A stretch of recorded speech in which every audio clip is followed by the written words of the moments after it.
اور حضور نے فرمایا ہے وہ جنگ جب ہوگی تو ایک باپ کے اگر 100 بیٹے ہوں گے تو 99 ختم ہو جائیں گے، ایک بچے گا۔ یہ حدیث ہے صحیح۔ اور آپ نے فرمایا ویل للعرب من شر قد اقترب، عربوں کے لیے ہلاکت ہے، عربوں کے لیے بربادی ہے اس شر سے جو قریب آ چکی ہے۔ اور آج جس طرح انہوں نے ان کی تہذیب کو اختیار کر لیا ہے، دبئی جا کر دیکھیے، بدترین مغربی معاشرہ جو ہے وہ دبئی کے اندر ہم نے قائم کر کے دکھا دیا۔ اب سعودی عرب اس راستے پر بڑھ رہا ہے۔ فرش التراب يضمني وهو غطاء۔ اب نوٹ کر لیجئے، یہ کتابیں اگر آپ پڑھنا چاہیں تو کتاب الملاحم میں پڑھیے۔ بدترین عذاب عربوں پر آیا کھڑا ہے، سروں پر تنا ہوا ہے، بدترین۔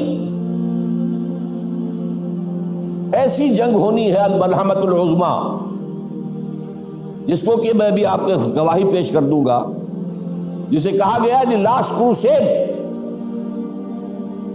بش نے بھی کروسیڈ کا لفظ بول دیا تھا، پھر واپس لیا اس نے۔ نکل جاتی ہے جس کے منہ سے سچی بات مستی میں، فقیہ مصلحت بین سے وہ رندے بادہ خار اچھا، کروسیڈ کہہ کر پھر واپس لیا۔ یہ کروسیڈ، اس کے اوپر جس قدر نقصان ہونا ہے عربوں کا، گریٹر اسرائیل بنے گا، یہ عراق، شام، اردن، سعودی عرب کا کچھ شمالی علاقہ، ترکی کا جنوبی علاقہ، مصر کا صحرائے سینا، اور اس کے ساتھ ہی جو بہترین اس کا زرخیز ترین علاقہ ڈیلٹا آف نائل، یہ سب یہودیوں کے قبضے میں جائے گا۔ اس کو حدیث میں کہا گیا الملحمۃ العظمیٰ۔ عیسائی 80 علم لے کر ہے مسلمانوں تم پر حملہ آور ہوں گے، اور ہر علم کے نیچے 12,000 فوج ہوگی، 9.5 لاکھ فوج۔ یہ نیٹو کی تیاری کس کے لیے ہو رہی ہے؟ جب USSR کا خاتمہ ہوا تو پوچھا گیا تھا نیٹو چیف سے، اب کس لیے؟ تمہارا وہ دشمن تو ختم ہو گیا، اب ہمیں اسلامک فنڈامنٹلزم سے نمٹنا ہے۔ وہ جانتے ہیں خطرہ یہی ہے، اب اسلام ابھر سکتا ہے، مسلمانوں کے سینوں کے اندر وہ آگ ہے، اوپر خاکستر آ گیا ہے، تمہیں اٹھانا بیٹھنا، یہ اندر تو انگارہ ہے، اوپر سے راکھ ہے، اس سے دھوکہ نہ کھا جانا ان کے دلوں کے اندر۔ اور بش نے کہا تھا مسلمان چاہتے ہیں کہ ہسپانیہ سے لے کر انڈونیشیا تک نظام خلافت قائم کریں، اور میں حیران ہوا تھا کہ اس کم وقت کو ہسپانیہ کا خیال کیسے آ گیا؟ ہمیں تو کبھی آتا ہی نہیں، اب ہم تو بھول گئے، وہ تو 500 برس پرانی بات ہے جبکہ وہاں سے ہمیں نکال دیا گیا تھا۔ اگرچہ اقبال نے کہا تھا ہے ارض فلسطین پہ یہودی کا اگر حق، ہسپانیہ پر حق نہیں کیوں اہل عرب کا؟ ہسپانیہ میں تو 800 سال حکومت کی مسلمانوں نے، اور ابھی 500 برس ہی گزرے ہیں نا۔ یہودی تو ارض مقدس سے 2000 سال نکالے گئے، انہیں لا کے آباد کیا گیا، عربوں کے سینے میں خنجر بھونک دیا گیا۔ وہ چھوٹا سا ملک جو چاہتا کرتا، کوئی پوچھنے والا نہیں۔ امریکہ جیسے اپنے بیٹے کی حفاظت کرے ویسے کرتا اس کا۔ اور حضور نے فرمایا ہے وہ جنگ جب ہوگی تو ایک باپ کے اگر 100 بیٹے ہوں گے تو 99 ختم ہو جائیں گے، ایک بچے گا۔ یہ حدیث ہے صحیح۔ اور آپ نے فرمایا ویل للعرب من شر قد اقترب، عربوں کے لیے ہلاکت ہے، عربوں کے لیے بربادی ہے اس شر سے جو قریب آ چکی ہے۔ اور آج جس طرح انہوں نے ان کی تہذیب کو اختیار کر لیا ہے، دبئی جا کر دیکھیے، بدترین مغربی معاشرہ جو ہے وہ دبئی کے اندر ہم نے قائم کر کے دکھا دیا۔ اب سعودی عرب اس راستے پر بڑھ رہا ہے۔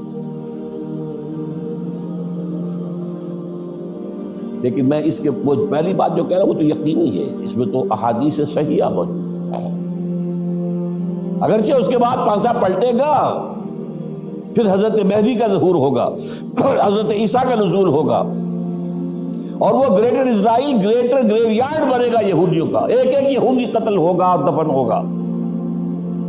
یہ بات میں ہونا ہے، میں پہلی بات بات کر رہا ہوں۔ وہ پاسا پلٹے گا جب پلٹے گا، ابھی جو سامنے ہے وہ کیا ہے؟ جس ملحمۃ العظمیٰ کہا حضور نے، جسے آرمگیڈون کہتے ہیں عیسائی۔ آرمگیڈون کی اگر کہیں جا کر آپ دیکھیں گے، آپ ڈکشنری میں مانی تو کیا لکھا ہے؟ A very big war which will be fought between the forces of evil and good before the end of this world۔ اس دنیا کے خاتمے سے پہلے خیر اور شر کی قوتوں کے درمیان بہت بڑی جنگ ہوگی۔ ارمجدون اسے کہتے ہیں عربی میں، اور آرمگیڈون اسے کہتے ہیں انگریزی کے اندر، اور یہ بائبل کی آخری کتاب کے اندر ہے، جو اس میں کہ مکاشفات یوحنا، ریویلیشنز آف سینٹ جان۔ یہ تو میں کہہ رہا ہوں یقین کے ساتھ، اور زیادہ دور نہیں آیا چاہتا ہے، اس لیے کہ یہودیوں کا اور عیسائی جو کنزرویٹوز ہیں، نیو کنزرویٹوز، ان کا 5 نکاتی ایجنڈا ہے متفق علیہ، جس کے تحت کہ یہ جنگ صلیبی شروع کی گئی ہے۔ وہ سن لیجئے آپ۔ آرمگیڈون نمبر 1، گریٹر اسرائیل قائم ہو جانا اس کے نتیجے میں نمبر 2، مسجد اقصیٰ اور قبۃ الصخرہ کو گرانا نمبر 3، وہاں 3rd ٹیمپل، وہ مسجد جو حضرت سلیمان نے بنائی تھی 1000 قبل مسیح میں، پھر برباد کی تھی نبوکدنضر نے، دوبارہ بنائی گئی، پھر دوبارہ ختم ہوئی 70 عیسوی تک گری پڑی۔ ان کا خانہ کعبہ گرا ہوا ہے 70 عیسوی سے لے کر آج تک۔ ایک دیوار ہے ویلنگ وال، جہاں جاتے ہیں، روتے ہیں، پیٹتے ہیں، باتیں کرتے ہیں، وہاں وہ بنے گا 3rd ٹیمپل۔ اور نمبر 4، اس میں لا کر رکھا جائے گا تخت حضرت داؤد کا۔ یہ تخت کہاں ہے اس وقت؟ یہ لندن شریف کے اندر، جو ان کی پارلیمنٹ کا جو چرچ ہے، ویسٹ منسٹر ایبے، اس میں رکھا ہوا ہے۔ ایک پتھر تھا جس پر بٹھا کر حضرت داؤد کی تاج پوشی ہوئی، پھر حضرت سلیمان کی ہوئی، پھر وہ پتھر رکھ دیا گیا جب حضرت سلیمان نے بنایا ہیکل مسجد اقصیٰ، وہاں رہا وہ۔ ہر بادشاہ جو تھا یہودی اسی کے اوپر بٹھا کر اس کی تاج پوشی ہوتی تھی۔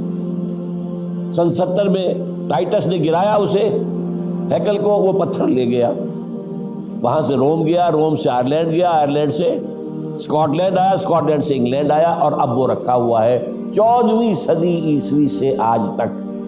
وہ ویسٹ منسٹر ایبے میں رکھا ہوا، ایک کرسی کی سیٹ میں اسے بنا دیا گیا ہے تخت کی شکل۔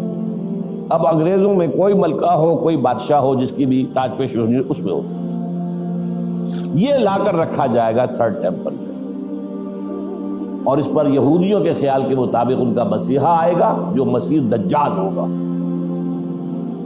عیسائیوں کے خیال کے مطابق حضرت عیسیٰ آئیں گے، وہ ہمارا بھی خیال ہے حضرت عیسیٰ آئیں گے علیہ السلام۔ بہرحال یہ تو بات کی باتیں ہیں نا، اس وقت جو میں عرض کر رہا ہوں، عربوں پر بہت بڑا عذاب،